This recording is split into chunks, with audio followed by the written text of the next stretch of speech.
کا سب سے بڑا سبق دیتا ہے۔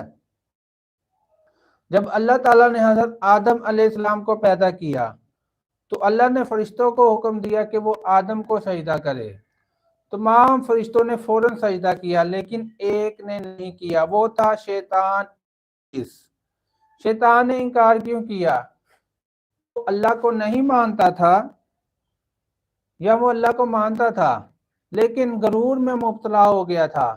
شیطان نے کہا میں آگ سے بنا ہوں اور آدم مٹی سے، تو میں اس سے بہتر ہوں۔ یہی وہ جملہ تھا جس نے اسے تباہ و برباد کر دیا، اور تکبر اور غرور تھا۔ اللہ تعالیٰ نے فرمایا تم سجدہ کیوں نہیں کیا؟ شیطان نے انکار کیا۔ اس لمحے میں وہ مردود ہو گیا اور اللہ کی رحمت سے دور ہو گیا۔